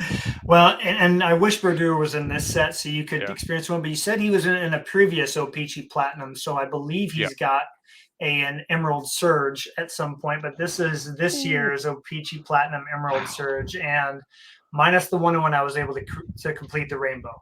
So I'm super, super stoked. And again, this is in the paid a little bit more than what I thought I would have to range. But that difference, to me was worth it. And, talking to the seller, you talk about this is the last card for the rainbow. It's going to go to a great home. And I'm kind of lucky that I have a display case that I can send pictures of to people to make them be like, oh, this guy really does love collecting Fleury. And it's helped me get a couple cards. So I'm not going to complain about that. That's cool. Yeah. But a card that we both have that we share, and we had a good chat about it from Panini. Had to throw a Panini card in here beyond the shiny ones. Was the Dominion laundry tag patch. Yes. So I think for me, shout out to Chris for letting this one go. Having part of the Reebok logo is awesome, but that's why Panini was so cool, man, because they did stuff like that. And they added the laundry tags and the game use sticks and signed tape and all this stuff. So you and I both own one copy of that card, correct? Yeah. There we go. Yeah. And that's, Panini hockey, that's so much fun to chase those things down. And they still do pop up, those out of 5s, those out of 10s, they still, I don't know how, but they're still being let loose from collections. So it's pretty, that's crazy. Sweet. Yeah. Cool, man. Well, those were my Kelvin approved cards from the collection that I figured you'd enjoy. And it's cool to see that we share a love for those shiny cards, because that Stanley Cup one was. I went Oh, back. I went back and yeah. looked at how much I paid, and I was like, and Logan's like, "Don't you pay that much? Don't pay that much." I'm Yeah. like, I have to have this card, man. This is a Yeah. major one for me, and it just Yeah. made up the difference, you know. Hmm. But I agree. cool. Well, I'm glad you approve of those. Yeah. A sign of approval is there. Yeah. Before we move on to like the rapid fire questions to end it with a little bit of fun, Sure. have you had anything come in the last week or two that you're pretty stoked about? Well, I do have. Let me see here. Well, this is not hockey. Oh, then I go think I for it. showed up. Let me see here. Well, this I've had these for a while, but we can just pretend that they're more recent. Perfect. Um, we'll start off a little big. Not well, maybe Okay. it's actually a really cheap car. I got it for dirt cheap. I was surprised. It is a Oh, wow. Black Finite of Ryu Select 1 of 1. I've never seen one of those, so I'm so glad that I'm seeing how cool it'll look if I ever see They're the really, glass yeah, now. Wow. it's really nice. I got this Wow, for like dude. $30. I think 30 or $35. You What gotta world? love collecting pictures, dude. You gotta Exactly. love collecting pictures, and that's the difference you're talking about between Yeah. like Brodeur and this. It's Yeah. like, look what I can get for $30. Exactly. That's Exactly. awesome. Unlicensed, but it's Yeah, still nice. But I'd I take still love Panini it. unlicensed hockey if we could have it. I'd take Exactly. it. Yeah. And then obviously, I mean, just go with it. I love the zebra. Oh yeah, baby. It's so unique. I'm a big fan of it. Let's see what else I have here. Yeah, those select would be interesting to see in hockey right now. Can you imagine people chasing a zebra Connor McDavid right now? Just like Oh, it would be crazy. I think Allure didn't. I don't think Allure did they do like a animal theme one? yeah, they did like it was from a retail. It was like cheetah or leopard or something. They Yeah. did do like a blue China SSP, which is Oh on the yes, yeah, lines that of one. that. So maybe Yeah. they'll start trying to bridge that gap with select that way. That'd be Hmm. cool. Yeah, it'll be very cool. And then, well, speaking of animals, got another one here. This is the giraffe parallel. I thought this was. I mean, you don't see. I mean, it's a little Yeah, weird, but I just love it. It's just so unique. It's like, who would think of a giraffe parallel? Like, I don't know. exactly. I just love it. It's just something that You I know, mean, it's just so cheap. Once I've again. never seen I've seen the glass now. So there's a giraffe, there's a zebra, and so but there's also a what's the other one in Prism this year besides the giraffe? There's another animal. Tiger. Yeah, tiger stripe. That's Tiger. it. Yeah, tiger stripe. So Yeah. I have not seen that giraffe parallel of class now, not once. It's weird. Some of his stuff, Yeah. like Ryu, maybe because he's been on better teams, but then the Rays are good. So Yeah. yeah, that's cool that you've been able to pick those up. Those are not easy cars to find. Yeah. Not easy at all. And then yeah, it was. Yeah, same thing. I think I've seen maybe one tiger. I don't know, but they're hard. I just imagine not too many people. Maybe they don't like Prism. Maybe because it's unlicensed. But Right. who knows? Yeah, or just don't think it's worth listing or something like that. Yeah, You it know, could. thought about Yeah. that. Yeah, could be that. And then we'll go this one. Actually no. I changed my mind. You know that question earlier. You said what would you bring? I would bring Stadium Club Chrome. Oh, that'd be I sick. love this. So this is the red one out of 5. And Oh, sick.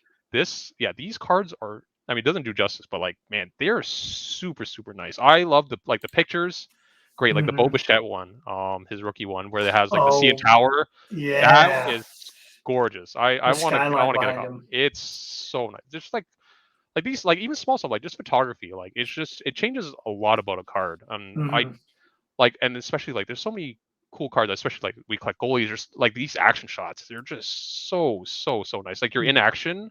Yep. Flurry, I love that card. I wish Brodeur was in it. Like, oh my goodness, I love that one. It's so nice. We'll have to have some fun in our next chat too. Like Yeah. name 3 sets that Berdeur's in, that Fleury's not, and vice versa. You know, Oh, because that'll be fun. That'll it's be really fun to fun. dream those up. If only we knew how to design our own cards, we could make them. Huh? Hmm. Yeah, Yeah. that would be fun. And then last card will be another one here, another baseball one. I love the throwback finest I forgot flashbacks. So Yep, I have finest flashbacks. so I have the red one of Ryu out of 5. And reds Awesome. reds are so nice, such a nice color. And that little out of 5 on the back doesn't hurt, does Oh it? yeah, it doesn't hurt at all. And then like just like imagine you pick up like a Flurry or a Brodeur out of 5. Yeah, Like, can you finest. get it? Yeah, out of like Ooh. this was like $25, I think maybe. Oh man, you Like beat me on my red glass yeah. now. He that was like, I think it was 45 is what I Oh had to go. yeah. But I mean, it's still think good. about it. If that It's was still good. Brodeur or Flurry, there's no Yeah. way we're getting it for No way. 45 bucks. No There's way. no way. No, Yeah. you bring up a good point. I mean, I like that you keep coming back to the baseball Yeah. because, yeah, if you're interested, I know there's a lot of hockey guys that have side baseball PCs of like, especially the guys in Canada, a lot of Bo Bichette fans and some old Expo collectors. I mean, I think that's cool to see those because you don't have to break the bank for those kind of players, those cards, thankfully. So awesome. Cool. Yep. Well, a little baseball flavor. I like that. That's never going to leave me for sure. But okay, so in front of me, I've got an old, I'm pretty sure Brodeur has one of these, but if not, you'll have to correct me because it was a pretty, maybe this was younger players, but this is from SP Authentic. It's the year after the lockout. So this is 05, 06 SP Authentic. It's called the Scripts for Success. That sound familiar? If I see the card, maybe. Yeah, so it looked like this. So did he make it in this, or is this a rookies type deal? I don't remember because because the thing with SP Authentic, they have like a similar pattern with that, right? Like they have like the big like gray space for where they autograph, and then right. Yeah, but this surprised me too because of the rainbow foil on the numbering and the text as well. So I'm excited to try to get a good capture of that. And then I'll go with kind of a tough Pacific card. Have you had the chance to find some of those like retail parallels from the late 90s, like the reds and the red emeralds coppers? And, that kind of stuff. Yeah. So one of the last years they did titanium, Flurry had rookies in titanium with the 99 being the hobby version, which I still need to find. But I've only seen three of these sell in the last 6 months, and this is one of them. This is the retail out of $750, and the last one that sold went for like double what I paid for this. I think it was really? $25. So you'd think a card out of $750 wouldn't be that much, but being that it's a rookie and it's a retail only card, I felt like it was more than worth it, and it came from the same seller, so that worked out really good. That's nice. I love titanium. Oh man, so nice. Old school Pacific, man. You gotta love it. Love it. Right now, the newest product that Upper Deck came out with, it just came out on ePack recently as well, is MVP.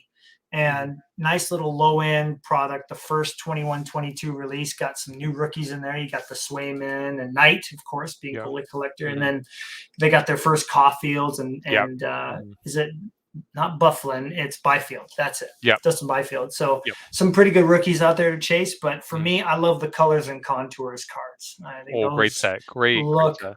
amazing. Yeah. Look amazing. And obviously they do these anniversary cards too, but one seller listed both of these, and being the guys that we like to try to get good deals. But then we realize if I'm going to lose out on both of these for $10 a piece, then I'm going to feel really silly because I might not see a copy. These are the first two copies I've ever seen. So here's the second toughest colors and contours. This is out of 20. Gorgeous. So nice. I love that they still do these like computer chip looking cards, but and of course the gold pads. Love the gold pads. So nice. Yeah. And then this is the anniversary parallel. This is the Superscript anniversary out of 25. So it's got that nice hollow foil on there, and love Superscripts. So nice. And Brodeur's got a ton of them from, I know he's got to have a couple from 3 or 4 of them from the late 90s, some Superscripts or early 2000s, right? There's a ton. Yeah, I have only one Superscript. They're so hard. They're very hard. I have a couple of golds. I think like 2, maybe. Okay. They're actually really hard to come by, like Superscripts. Right. Crazy. Yeah, and I think they're all tucked away. Sometimes people don't even notice, because it's kind of a subtle. If you're not looking for the shine, you're gonna miss them. Exactly. And the last one that recently came in, I will have this posted before this goes live. So I don't know how big of a reveal it is, but for you don't know about this card at all. One set that I would love to see Upper Deck bring back is UD Black. And we talked about that just a little bit Oh, the other yeah. day. So nice. In today's market, a 2-card box is gonna work because they did it with chronology, or not chronology, but the buybacks. They've done it with what is the one with the canvas autos? The clear cut. That's it. Clear cut, yeah. So it would work. But I had this on my want list, the jersey version, the patch version. This is the jersey version, and this is what I traded the Jari rookie cup patch auto for. The out of 25 jersey. Let's see if it's going to grab it here. So yeah, man, so happy to add this to the collection with the silver pin on there too.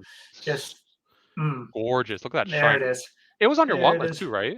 It was top Yeah. top right. Yep. Yeah. So the patch is up next. Hopefully that that happens someday. Yeah. But really happy. I was invited to a Penguins group on Facebook, and like I said, a guy just reached out and said, "Hey, dude, I got this card," and it was a great trade for me because I was looking to sell the Jari, and like, no, I don't have to worry about selling it. I can just swap it. Exactly. And so there you go. Those are our most recent pickups. Now we're gonna have a little bit of fun to wrap things up here as we're getting toward the end of the show. Obviously, we could talk for hours about cards. Definitely, that's easy. Well, I kind of asked you the tough set. Like if you could bring something back, but I like this question that I asked Logan, not because I'm looking to, like hate on any cards at all, but I do find it funny and interesting too. Some of the following that certain inserts or cards get, looking at Brodeur, is there anything that when you like, even though it's a high-end card, you're like, pass over this, kind of like overrated or overhyped or too expensive for how it looks? Is there anything that comes to mind when you're searching Brodeur and like, oh yeah, that card's expensive, but not going to work for me? That's a great question. Oh, like think a card like out of 10, out of 25 or whatever, and you're, these are overhyped.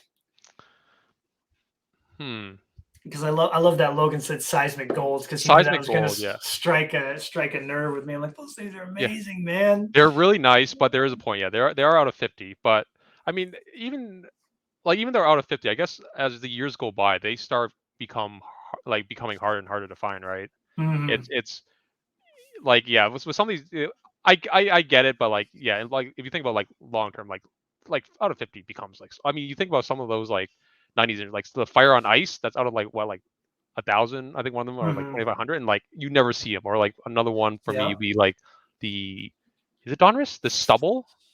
Yeah.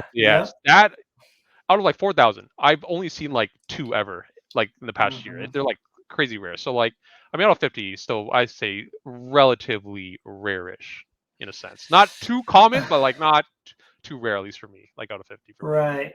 Yeah, and I think some of those, and I've on my roundtable discussions last year, Nick Pop's collection on Instagram there, he's big on those 90s inserts, and he talked about like some of those ones out of 1,000 are going for, that back a year ago were going for $60, so crazy.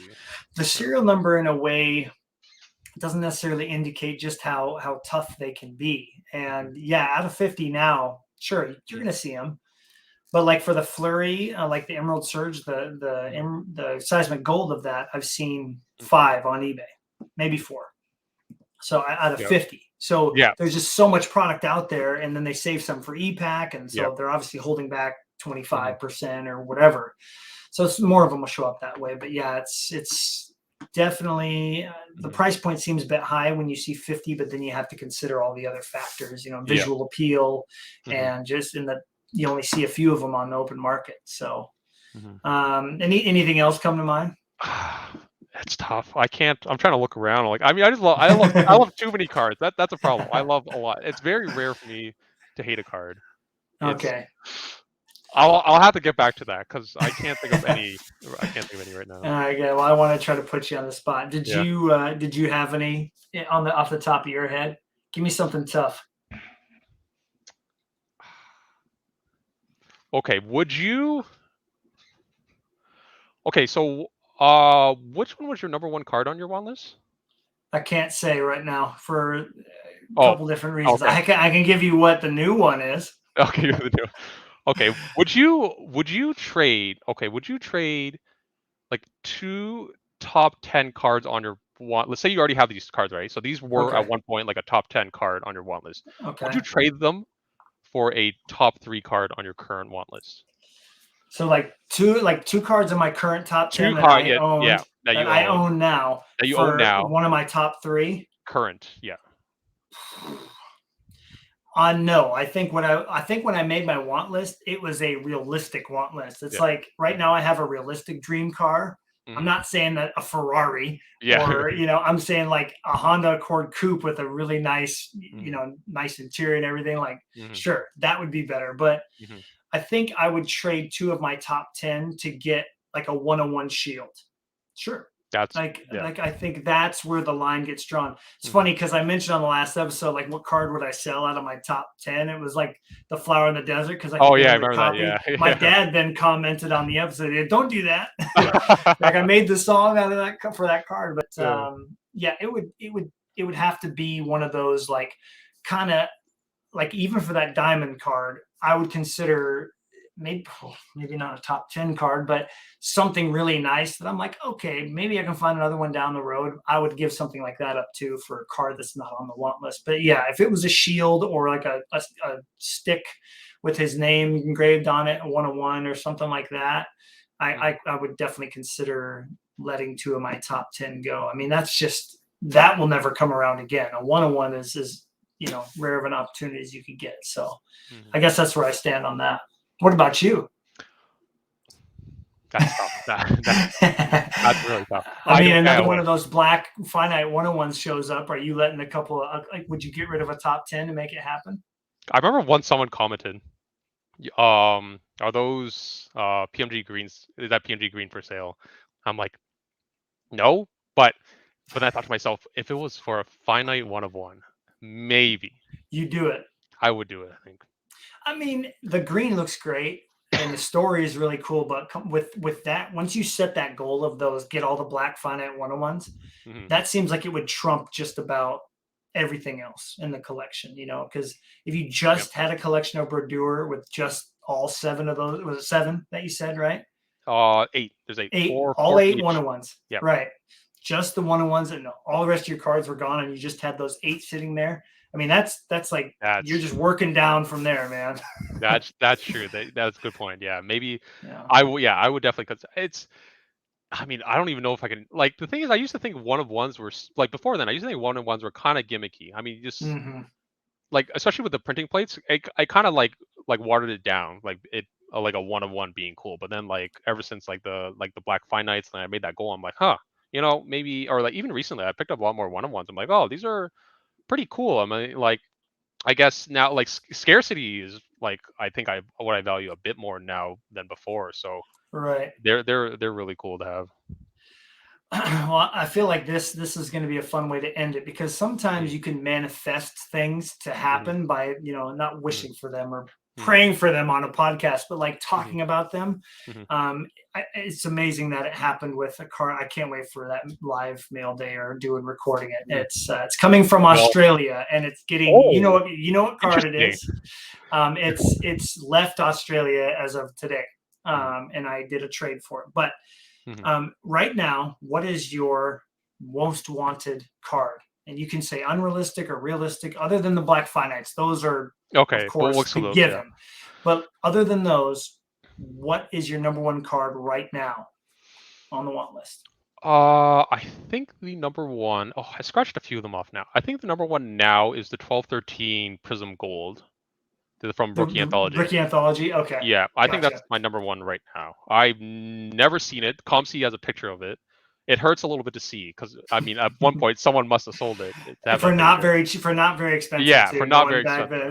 there, yeah. Yeah, so that one hurts. Okay. Another one that will contest that. Well, I mean, I guess I guess we'll contest it. It's the I really love the 1314 totally certified mirror platinum mirror gold. I think that's the one that's out of 5. Oh yes, yes, that is on. Yes. That's not on my picture want list, but it's Yeah. on the like probably never gonna happen want list. Yeah. Yeah. So I really love okay, totally certified from that year. Um awesome. but yeah, I think that, yeah, it's I remember I wanted to complete that Rainbow too. That's another one. A little bit, I have not seen many parallels at all. That's No, they don't show up often. They do not, and it was not a fun set or fun box to open either. You get I watched a very, couple very box breaks. I was like, oh, like that was painful, man. Like at least give a couple more colors, but yeah, that's how Panini did it. Unless you bought even Dominion and Prime could be tough because there Prime, was so much made. Yes, the only thing I found fair. Well, I mean, it was fair because it went on sale. Select is probably one of my favorite Panini products to open because you get like 4 autographs. Oh, do you? And yes, you get 4. I mean, you get a bunch of autographs back then. Now you only, Okay. at best, you get 1 nowadays. Yeah, OPG right. Platinum, you get 1. Right. I know that's back if then. they bumped it to 2 though, then you're paying even more. Yeah, So it's yeah. It's tough. Like I mean, even looking back, like Fleer Retro, there's 6 autographs for that, and I mean, dude, it was a that premium then, set. but yeah, not not fun to open, but great. I mean, obviously we've seen the cards, just great cards that come out of it. But right. I think secondary market is where those products shine for sure. Exactly. All the ones we just talked about, the secondary market, because you're not taking into account how many boxes had to be ripped for those cards to appear online. Oh yeah, there's it's so hard to get. I mean, I opened a couple boxes, like a lot of Panini stuff, and it's you never get. I think my best card was probably like, I guess now it would be the Select Gold, maybe the Select Gold. I pulled like 2. That's fun. Yeah, one of them. I think you see it when I showed my photo bucket. It was like the Patrice Bergeron pivotal player. Yeah. And then I also pulled the double strike gold of Petrangelo, but I sold for like dirt cheap. Like, man, I mean, no one really let's not go back there. Yeah, let's not go back there. But yeah, I think it's crazy. It's like it was even at the time. It was like no one really liked Panini. I mean, I kind of get it. I get it, right? Like coming to 2010, if you look at the 2010-11 products, wasn't that great. Like if you compared like series 1. Actually, you know what? I had an answer for your other question. Although Broder's not in it, I think Young Guns are very overrated. Insanely overrated. Well, I mean, it's just I get it, yeah, but I get it. But like it's for the premium, card, people go card. yeah, right. It's the most accessible of any rookie card. I agree.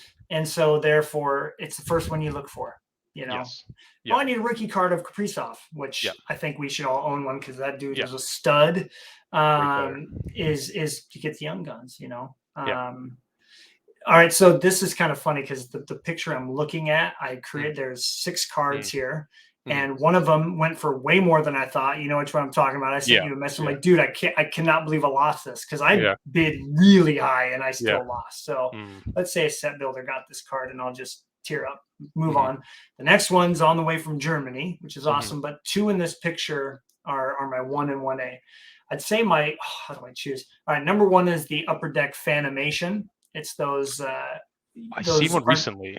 It's so nice. It's like canvas, right? Is it like canvas? And he's got the Welcome to Las Vegas sign behind him. So cool. That is number 1, and then 1A is the Buried Treasure autograph of Fleury. It's got that fake Stanley Cup picture or like chunk in it, and with the autograph.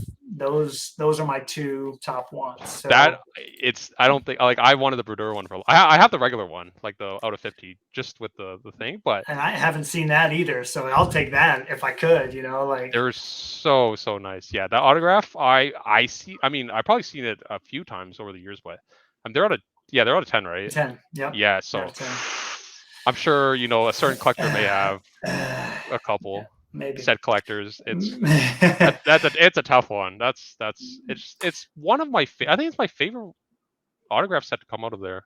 Really? Yeah, it was a really pretty good one. Did he have? I didn't break either of these out. Does Brodeur have the tape to tape, which is the actual chunk of game used tape with the autograph from Dominion? Yeah, one of the years. I don't remember. It was like 11, 12, or 12, 13. One of those years. 2 years of that. Yeah. And then the stick sides out of 50. I mean, those are also super cool. They got a chunk of game used stick, and then they've got the autograph on it. So those are Panini had a few sets. I'm just like, just drooling over.